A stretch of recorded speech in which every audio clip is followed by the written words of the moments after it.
प्रश्न निर्माण की पिछली वीडियो में हमने प्रश्न निर्माण कैसे किया जाता है और प्रश्न निर्माण के नियम क्या होते हैं, 8 ककार कौन कौन से होते हैं जिनसे प्रश्न निर्माण किया जाता है, यह जान लिया था। आज इस वीडियो में हम 10वीं कक्षा की पाठ्यपुस्तक सेमुसी भाग 2 के सभी पाठों के अभ्यास में आने वाले प्रश्न निर्माण के प्रश्नों को सरल करेंगे। क्योंकि पेपर में पाठों के अभ्यास से ही प्रश्न पूछे जाएंगे, तो यह मानकर चलें कि इसी वीडियो से ही प्रश्न निर्माण के सभी प्रश्न पूछे जाएंगे। तो अगर आप यह वीडियो अंत तक देखते हैं तो परीक्षा में चारों प्रश्न आप आसानी से कर पाएंगे। तो आइए अभ्यास शुरू करते हैं। यह परीक्षा में आपको 8वां प्रश्न मिलेगा और कहा गया है यहाँ भी रेखांकित पदानि आधृत्य कोष्ठक पदई प्रश्न निर्माणम क्रियताम। रेखांकित पदों के आधार पर कोष्ठक पदों से प्रश्न निर्माण करें और ये केवल आपको 3 प्रश्न करने हैं, 4 आपको पेपर में दिए जाएंगे। पहला प्रश्न है लवकुशयोः वंशस्य कर्ता सहस्रदधीति अस्ति। अब सहस्रदधीति ये पुल्लिंग शब्द से प्रथमा का एक वचन है, तो आप भी पुल्लिंग शब्द से ही प्रथमा एक वचन का किम शब्द से प्रश्न निर्माण करेंगे। उत्तर हो जाएगा कः। क्षत्रिय कुल पितामहौ सूर्य चंद्रौ कथितौ। क्षत्रिय कुल के पितामह सूर्य चंद्र ये कहे गए हैं। तो सूर्य और चंद्रौ ये जो शब्द है ये वचन में है, तो आप भी किम शब्द से द्विवचन कह कऊ के ऐसे बनते हैं, तो द्विवचन के कऊ का आप प्रश्न निर्माण करेंगे। कुशलभौ सोदर्यौ भ्रातरौ सतः। अब यहाँ भ्रातरौ ये जो शब्द है इसका विशेषण पद है सोदर्यौ। तो आप जानते हैं, हमने पिछली वीडियो में जाना है कि जो विशेषण पद होते हैं उनके लिए कीदृक शब्द का इस्तेमाल किया जाता है और पुल्लिंग में कीदृश, स्त्रीलिंग में कीदृशी और नपुंसकलिंग में कीदृशम ऐसे उसके रूप बनते हैं। तो भ्रातरः शब्द है पुल्लिंग, तो पुल्लिंग का ही कीदृश शब्द का इस्तेमाल होगा और चूंकि ये द्विवचन में है तो आप भी पुल्लिंग का द्विवचन कीदृशौ उत्तर लगाएंगे। अगला प्रश्न शरीर सन्निवेशः समरूपः कथित। तो यहाँ समरूप शरीर सन्निवेश का विशेषण है यहाँ भी, लेकिन इसको पीछे रखा गया है। अगर ये शरीर सन्निवेश से पहले होता तो आप आसानी से पहचान जाते, लेकिन यह भी विशेषण है तो कीदृक के अनुसार ही इसके रूप चलेंगे। पुल्लिंग है तो कीदृश इसका उत्तर हो जाएगा। अगला प्रश्न देखो, उद्याने पक्षिणाम कलरवम चेतः प्रसादयति। तो पक्षिणाम पक्षी शब्द है, षष्ठी बहुवचन है, तो आप भी षष्ठी बहुवचन का उत्तर लगाएंगे केशाम। अगला प्रश्न तया शयनस्य व्यवस्थापि कृता। तया तो ये क्या है, तृतीय एक वचन का रूप है, स्त्रीलिंग है, तो आप भी तृतीय एक वचन का ही रूप बनाएंगे कया। अलम अति विस्तरेण, अति विस्तरेण तृतीय एक वचन का रूप है, तो आप भी तृतीय एक वचन पुल्लिंग का ही रूप बनाएंगे, बन जाएगा केन। अम्बोदाः वृष्टिभिः वसुधाम आद्रयन्ति। वसुधा शब्द से द्वितीय एक वचन का रूप है वसुधाम, अतः आप भी किम स्त्रीलिंग का द्वितीय एक वचन का रूप बनाएंगे काम। काम इसका उत्तर हो जाएगा। अगला प्रश्न देखो, वैज्ञानिकाः कथयन्ति। अब वैज्ञानिक शब्द से पुल्लिंग एक वचन से बहुवचन है प्रथमा का, तो आप भी प्रथमा का बहुवचन कह कऊ के यह उत्तर लगाएंगे। 10वां प्रश्न प्राणिनः आकाशे पिपीलिकाः इव निहन्यन्ते। आकाशे, आकाश में हमने पिछली वीडियो में उसमें जाना था कि जब किसी स्थिति की बात हो और किसी व्यक्ति वस्तु या स्थान की स्थिति की बात हो और सप्तमी विभक्ति का वहां प्रयोग हो रहा हो आकाश में अधिकरण में पर, तो वहां पर कुत्र शब्द का इस्तेमाल किया जाता है। तो यहाँ भी प्रश्न निर्माण बन जाएगा प्राणिनः आकाशे के स्थान पर आप लिखेंगे कुत्र। अगला प्रश्न कच्छ जनपदम ध्वर्तितवती ध्वंसावशेषेषु। तो इसके स्थान पर सप्तमी बहुवचन का ही रूप आप बनाएंगे केशु। भूकंप कारणम विचारणीयम तिष्ठति। बच्चों आप एक बात का ध्यान रखना कि यहाँ कम को इस फॉर्म में लिखा गया है, अर्थात अनुस्वार क्या के ऊपर लगाया गया है। अगर आप केवल एक शब्द में ही उत्तर देना चाहते हैं, मान लीजिए आपने पहला, दूसरा, तीसरा, चौथा ऐसे प्रश्न है और आप उत्तर दे रहे हैं ऐसे कम, किम, ऐसे, तो आपको हमेशा अनुस्वार न लगाकर मकार लगाना है, फिर अनुस्वार नहीं आएगा, ये अनुस्वार नहीं आएगा, मकार आप लगाएंगे। अगला प्रश्न देखो,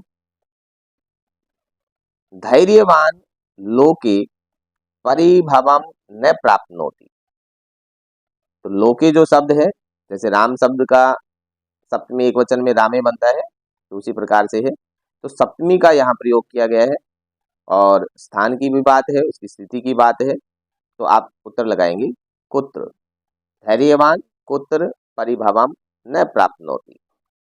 14वां प्रश्न, आत्म कल्याणम इच्छन नरः परेशान अनिष्टम न कुर्यात्। परेशान तो उत्तर हो जाएगा केशाम। स भार वेदनया, भार वेदना सबसे तृतीय एक वचन है, तो उत्तर हो जाएगा कया। उभौ शवम चत्वरे स्थापितवन्तौ, तो चत्वरे चबूतरे पर, तो यह भी अधिकरण का सप्तमी का प्रयोग है, स्थान की यहाँ बात हो रही है, उसकी स्थिति की बात हो रही है, तो उत्तर हो जाएगा कुत्र। जिसने वो पिछली प्रश्न निर्माण की वीडियो नहीं देखी है ना, आप उसको देख लेना, तो आपको समझ में आ जाएगा कि किस स्थिति में किस प्रकार का प्रश्न निर्माण करना होता है और 8 ककार कौन कौन से होते हैं, आप उन्हें अच्छे से वहां से समझ पाएंगे। 17वां प्रश्न, तत्र राजसिंहो नाम राजपुत्र वसति स्म। राजसिंहो, तो राजसिंह ये शब्द है, प्रथमा एक वचन, तो बन जाएगा कह। 18वां प्रश्न, बुद्धिमती चपेटया पुत्रौ प्रहृतवती।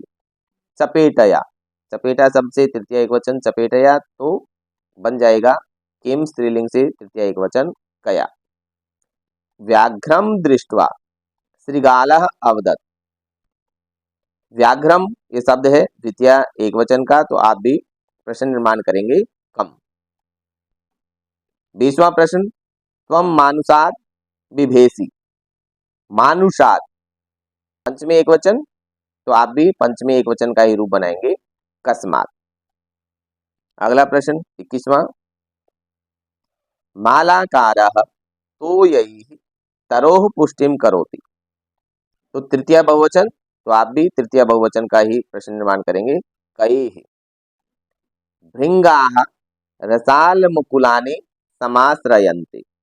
रसाल मुकुलानि प्रथमा बहुवचन, तो आप भी किम के कानी प्रथमा बहुवचन का ही रूप बनाएंगे कानी। पतंगाः अंबर पथम आपेदिरे। पतंगाः प्रथमा बहुवचन, तो आप भी प्रथमा बहुवचन का ही रूप बनाएंगे के। जलदः नाना नदी नद सतानि पूरयित्वा रिक्तोसि। तो जलदः प्रथमा एक वचन, तो आप भी प्रथमा एक वचन किम शब्द से, क्योंकि पुल्लिंग है तो पुल्लिंग का ही रूप बनाएंगे कह। अगर मान लीजिए प्रश्न निर्माण करने के लिए रेखांकित पद यहाँ होता, नाना नदी नद सतानी, प्रश्न निर्माण क्या बनता, कानी, ठीक है ना, क्योंकि ये किम के कानी शतम शब्द जो है वो पुल्लिंग न होकर स्त्रीलिंग है, तो स्त्रीलिंग का ही आप रूप बनाएंगे। इसी प्रकार से आप याद रखना कि जहां भी प्रश्न निर्माण आपको मिल जाए, उसी लिंग विभक्ति और वचन में आपको प्रश्न निर्माण करना है। अगला प्रश्न है, विमूढ़ धीः पक्वम फलम परित्यज्य अपक्वम फलम भुंक्ते। विमूढ़ धीः, तो ये प्रथमा एक वचन का रूप है और पुल्लिंग है, तो बन जाएगा कह। संसारे विद्वांसः ज्ञान चक्षुभिः नेत्रवन्तः कथ्यन्ति। तो विद्वांसः, विद्वान विद्वांसौ विद्वांसः प्रथमा बहुवचन हो गया, तो आप भी प्रथमा बहुवचन किम का रूप बनाएंगे के। जनकेन सुताय शिशवे विद्याधनम दीयते। जनकेन, तो जनक शब्द से तृतीय एक वचन है, तो किम शब्द से तृतीय एक वचन का रूप बन जाएगा केन। 28वां प्रश्न, तत्वार्थस्य निर्णयः विवेकेन कर्तुं शक्यः। तत्वार्थस्य, षष्ठी विभक्ति एक वचन, तो आप भी षष्ठी विभक्ति एक वचन का रूप बनाएंगे कस्य। 29वां प्रश्न, पुत्रम द्रष्टुम सह प्रस्थितः। प्रश्न निर्माण बनाएंगे द्वितीय एक वचन का। पुत्र शब्द से द्वितीय एक वचन पुत्रम बनता है, तो किम शब्द से कह कऊ के कम कऊ कान, ऐसे रूप चलते हैं। करुणा परो गृही तस्मै आश्रयम प्रायच्छत। तस्मै चतुर्थी एक वचन का रूप है, तो आप भी चतुर्थी एक वचन का रूप बनाएंगे कस्मै। अगला, चौरस्य पादध्वनिना अतिथि प्रबुद्धः। चौरस्य, तो यहाँ षष्ठी का एक वचन का रूप है, यहाँ भी आप किम शब्द से पुल्लिंग षष्ठी एक वचन कस्य, ऐसे रूप बनाएंगे। न्यायाधीशः बंकिम चंद्रः आसीत्। बंकिम चंद्रः, ठीक है, प्रथमा एक वचन का रूप, तो आप भी प्रथमा एक वचन का रूप कह, ऐसे बनाएंगे। अगला प्रश्न, यमलौ कुशलवौ सतः। तो कुशलवौ इसके स्थान पर हो जाएगा कऊ, क्योंकि ये द्विवचन में रूप है। अगर यही प्रश्न निर्माण यमलऊ में होता तो क्या होता, कीदृशौ। क्यों, क्योंकि कुशलव का यमल जो है यानी कि जुड़वा जो शब्द है वो विशेषण है, तो विशेषण के लिए हमेशा कीदृश शब्द का इस्तेमाल होता है। तो कीदृशौ कुशलवौ सह, ऐसे रूप बनता। अगला प्रश्न, प्रकृत्याः सन्निधौ वास्तविकम सुखम विद्यते। प्रकृत्याः, प्रकृति शब्द से षष्ठी एक वचन, तो आपके इन शब्द से षष्ठी एक वचन का रूप बनाएंगे कस्याः। सुधियः सख्यम सुधीभिः सह भवति।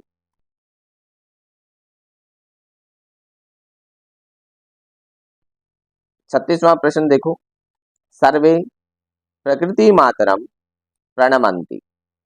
अब प्रकृति मातरम द्वितीय एक वचन, तो आप ही द्वितीय एक वचन, क्योंकि ये प्रकृति माता शब्द स्त्रीलिंग है, तो स्त्रीलिंग का द्वितीय एक वचन का बनाएंगे, पुल्लिंग का नहीं बनाएंगे, तो कम नहीं बनेगा, बन जाएगा काम प्रणमंती। अगला प्रश्न 37वां, उद्यमेन समः बंधुः नास्ति। उद्यमेन, उद्यम शब्द से तृतीय एक वचन का है, तो आप तृतीय एक वचन का रूप बनाएंगे केन। 38वां, वसंतस्य गुणम पिकः जानाति। वसंतस्य, वसंत शब्द से षष्ठी एक वचन, तो हो जाएगा कस्य। बुद्धयः परेंगित ज्ञान फलाः। तो परेंगित ज्ञान फला ये क्या है, विशेषण है बुद्धि का और बहुवचन का रूप है, इसलिए हो जाएगा कीदृश्यः, क्योंकि कीदृशी जो शब्द है उसके रूप नदी के अनुसार चलेंगे। 40वां प्रश्न, नराणाम प्रथमः शत्रु क्रोधः। क्रोध, तो प्रथमा एक वचन है, तो आप भी प्रथमा एक वचन का कह, ऐसे प्रश्न निर्माण करेंगे। अगला प्रश्न 41वां, सक्टियानम कज्जल मलिनम धूमम मुंचति। तो यहाँ धुएं का जो विशेषण है वो है कज्जल मलिनम, तो आप विशेषण शब्दों के लिए कीदृश शब्द का इस्तेमाल करते हैं, तो उत्तर हो जाएगा कीदृशम, कम नहीं होगा, कीदृशम। अगला प्रश्न 42वां, पक्षिणाम कलरवम चेतः प्रसादयति। पक्षिणाम षष्ठी बहुवचन, उत्तर हो जाएगा केशाम। लता तरु गुल्माः प्रस्तरतले पिष्टाः सन्ति। लता तरु गुल्मा प्रथमा बहुवचन का रूप है, तो कह कऊ के प्रथमा बहुवचन का आप रूप बना देंगे। महानगरेषु वाहनानाम अनंताः पंक्तयः धावन्ति। महानगरेषु स्थान की स्थिति की बात है, तो महानगरों में वाहनों की अनंत पंक्तियां, महानगरों में अधिकरण का है, तो कुत्र वाहनानाम अनंताः पंक्तयः धावन्ति, ऐसे इसका प्रश्न निर्माण बनेगा। अगला प्रश्न देखो 45वां, चातकः वने वसति। वने, यहाँ आपको प्रश्न निर्माण करना है, यहाँ भी स्थान की स्थिति की बात है, उत्तर हो जाएगा कुत्र। चातकः कुत्र वसति। अगला प्रश्न, धेनूनां माता सुरभिः आसीत्। धेनूनां, धेनु शब्द से षष्ठी बहुवचन, तो धेनु शब्द स्त्रीलिंग शब्द है, इसलिए हो जाएगा कासाम। तदिदानीं भूकंप कारणम विचारणीयम तिष्ठति। प्रश्न बनेगा तदिदानीं किम विचारणीयम तिष्ठति। तो इस प्रकार से आज हमने सभी पाठों में जो भी प्रश्न निर्माण के प्रश्न आए हैं उनको हमने सरल कर लिया है। आप इस वीडियो को 2 बार 3 बार जितनी बार भी, जब तक आपको समझ में ना आए तब तक आप इसको देखें। परीक्षा में जाने से पहले जरूर इसको एक बार देख के जाएं। मिलते हैं अगली किसी महत्वपूर्ण वीडियो के साथ। तब तक के लिए आप चैनल पर बने रहें, वीडियो को लाइक और शेयर करें, चैनल को सब्सक्राइब भी करें। सर्वेभ्यो नमो नमः।